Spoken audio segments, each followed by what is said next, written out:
ആർഎസ്എസുമായി ആര് കൂടിക്കാഴ്ച നടത്തിയാലും അംഗീകരിക്കാൻ കഴിയില്ലെന്ന് ഡിവൈഎഫ്ഐ സംസ്ഥാന നേതൃത്വവും വ്യക്തമാക്കി. പി.വി. അൻവറിന്റെ പരാതി അന്വേഷിച്ച് സംസ്ഥാന പോലീസ് മേധാവി മുഖ്യമന്ത്രിക്ക് റിപ്പോർട്ട് സമർപ്പിക്കേണ്ടത് ഒക്ടോബർ 3 മുൻപാണ്. CPIക്ക് നല്ല ഉറപ്പുണ്ട്. ഏത് തർക്കങ്ങളിലും വിഷയങ്ങളിലും സംവാദങ്ങളിലുമെല്ലാം കയ്യും കാലും വട്ടൽ കമ്മ്യൂണിസ്റ്റ് നയമല്ല, ഇടതുപക്ഷ മാർഗമല്ല. ആശയങ്ങളെ എതിർക്കേണ്ടത് ആശയം കൊണ്ടാണ്. നമസ്കാരം. ഇന്ന് രണ്ട് സംഭവങ്ങളാണ് കേരളത്തിൽ ഏറ്റവും ശ്രദ്ധിക്കപ്പെട്ടത്. രണ്ട് കാര്യങ്ങളിൽ ഏറ്റവും പ്രധാനപ്പെട്ട പുഷ്പൻ തന്നെ കഴിഞ്ഞ 30 വർഷമായി ജീവിച്ചത് തന്നെ മരിച്ചതിന് തുല്യമായിട്ട് ജീവിച്ച വിപ്ലവകാരി. അദ്ദേഹം 30 വർഷം മുമ്പ് 1994 നവംബർ 25 വെടിയേറ്റത്.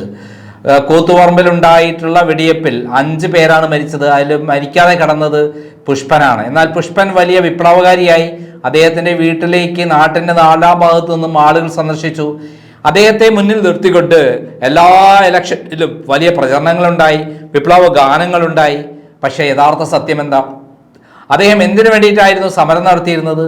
ആ സമരം നടത്തിയ നേതാവായ പിണറായി വിജയൻ, CPMന്റെ സംസ്ഥാന സെക്രട്ടറിയായ പിണറായി വിജയൻ കേരളത്തിൽ നടത്തിയിട്ടുള്ള എന്താണ്? അദ്ദേഹത്തിന്റെ സ്വന്തം മകളെ അമൃത ഇൻസ്റ്റിറ്റ്യൂട്ട് ഓഫ് എഞ്ചിനീയറിംഗ് കോളേജിൽ പഠിപ്പിക്കുകയും പിന്നീട് കുത്തക മുതലാളിയായി വളർത്തുകയും ചെയ്തു. സ്വാശ്രയ കോളേജുകൾക്കെതിരെ നടന്ന സമരത്തിൽ അതേ സ്വാശ്രയ കോളേജ് സമരത്തിന്റെ പേരിൽ 5 പേർ മരിച്ചു എന്നല്ലാതെ എന്താ നടന്നത്? പിന്നീട് ആ സ്വാശ്രയ കോളേജുകൾ തലയിലേറ്റി നടന്നത് ആരാണ്? പിണറായി വിജയനല്ലേ, CPM അല്ലേ? അപ്പം CPMന്റെ ഇത്തരത്തിലുള്ള നയങ്ങൾ ഓരോ കാലഘട്ടത്തിലും പൊങ്ങി വരുമ്പോൾ അണികളെ പറഞ്ഞ് പറ്റിക്കലാണ് നാട്ടിലുള്ള പണി. അത് ശരിക്കും ഇപ്പോൾ മനസ്സിലാക്കിയ ഒരാളാണ് പി.വി. അൻവർ. പി.വി. അൻവർ പക്ഷേ സാധാരണ പ്രവർത്തകനല്ല. കോൺഗ്രസ് പാരമ്പര്യത്തിൽ നിന്ന് വന്ന് കൃത്യമായി അജണ്ടയോട് കൂടിയിട്ട് നിലമ്പൂർ MLA ആയ ആൾ. അദ്ദേഹം പാർട്ടിക്കോടൊപ്പം വർക്ക് ചെയ്തപ്പോഴാണ് പാർട്ടിക്കുള്ളിലെ പുഴുക്കുത്തുകളെ കുറിച്ച് കൃത്യമായി മനസ്സിലാക്കുന്നത്. ഇപ്പോൾ അദ്ദേഹം ഒരു ധീര വിപ്ലവകാരിയെ പോലെ എല്ലാം വിളിച്ചു പറഞ്ഞുകൊണ്ട് രംഗത്ത് വന്നിരിക്കുകയാണ്. അപ്പോഴാണ് അദ്ദേഹത്തെ കാലുവെട്ടും കൈവെട്ടും എന്നൊക്കെ പറഞ്ഞിട്ട് വലിയ കോലാഹലം ഉണ്ടാക്കിയിരിക്കുന്നത്. ആ കാലുവെട്ടും കൈവെട്ടും എന്നൊക്കെ പറഞ്ഞ് ഭരണം നടത്തിയ ആൾക്കാർക്കെതിരെ 100ഓളം പേർക്കെതിരെ ഇന്ന് ഇടവണ്ണ പോലീസ് കേസെടുത്തിരിക്കുകയാണ്. അതോടൊപ്പം തന്നെ അൻവറിനെ ഏത് സമയത്തും അറസ്റ്റ് ചെയ്യാമെന്നുള്ള നിലയിലാണ്. ഈ സന്ദർഭത്തിലാണ് അൻവറിന് പൂർണ്ണ പിന്തുണ പ്രഖ്യാപിച്ചുകൊണ്ട് ബിനോയ് വിശ്വം രംഗത്ത് വന്നിരിക്കുന്നത്. CPIയുടെ സംസ്ഥാന സെക്രട്ടറി. തൊട്ട് പോകരുത് പി.വി. അൻവറെ ആണ് അദ്ദേഹം പറഞ്ഞിരിക്കുന്നത്. ആശയം കൊണ്ട് നേരിടൂ, അല്ലാതെ തെരുവിലിറങ്ങി വെട്ടിയും കാല് വെട്ടിയും ഇട്ടൊന്നുമല്ല ആശയം പ്രചരിപ്പിക്കേണ്ടത് എന്നാണ് അദ്ദേഹം പറഞ്ഞത്.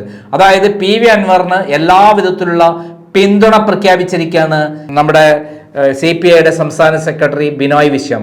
ഇത് പിണറായി വിജയനെ ശരിക്കും ഞെട്ടിച്ചിരിക്കുകയാണ്. CPM നേതാക്കന്മാരെ ഞെട്ടിച്ചിരിക്കുകയാണ്. അത് തീർച്ചയായിട്ടും പി.വി. അൻവർ CPIയിലേക്ക് വരാൻ പോകുന്നു എന്നുള്ളതിൻ്റെ സൂചനയാണ്. അല്ലെങ്കിൽ CPIയോടൊപ്പം തന്നെ നിന്നുകൊണ്ടുള്ള ഒരു പോരാട്ടത്തിന് ഇറങ്ങാൻ പോകുന്നു എന്നുള്ള വിവരമാണ് പുറത്തു വരുന്നത്. ഇപ്പോൾ അദ്ദേഹം പി.വി. അൻവർ ഇന്ന് പുതിയ പാർട്ടിക്ക് പ്രഖ്യാപിക്കുമെന്നാണ് പറയുന്നത്. ആ പാർട്ടി CPIയോടൊപ്പം നിന്നുകൊണ്ട് CPMനെതിരെ പോരാടാനാണ് സാധ്യത. എന്തായാലും നമ്മുടെ ബിനോയ് വിശ്വത്തിന്റെ വാക്കുകൾ നമുക്ക് പത്രക്കാരോട് സംസാരിച്ച വാക്കുകൾ കേൾക്കാം. അതാണ് തുടക്കത്തിലും അതേപോലെയാണ് നമ്മുടെ പുഷ്പനെ കൊണ്ടുപോയ രംഗങ്ങളുമാണ് തുടക്കത്തിൽ കൊടുത്തിട്ടുള്ളത്. പുഷ്പന്റെ ബോഡി കോഴിക്കോട് നിന്ന് അദ്ദേഹത്തിന്റെ നാട്ടിലേക്ക് കൊണ്ടുപോയി അദ്ദേഹത്തിന്റെ വീടിനടുത്താണ് സംസ്കരിക്കുന്നത്. അവിടെ രക്തസാക്ഷി മണ്ഡപം തന്നെ ഉണ്ടായിരിക്കും. രക്തസാക്ഷി മണ്ഡപം എന്തിനു വേണ്ടിയിട്ടാണ്? പോരാടാൻ വേണ്ടിയിട്ടാണ്. ഏറ്റവും സമയം MVRന്റെ മകൻ നികേഷ് കുമാർ ഇപ്പോൾ CPMലാണ് എന്നുള്ളതാണ് സത്യം. നന്ദി, നമസ്കാരം. CPIക്ക് നല്ല ഉറപ്പുണ്ട്. ഏത് തർക്കങ്ങളിലും വിഷയങ്ങളിലും സംവാദങ്ങളിലുമെല്ലാം കയ്യും കാലും വട്ടൽ കമ്മ്യൂണിസ്റ്റ് നയമല്ല, ഇടതുപക്ഷ മാർഗമല്ല.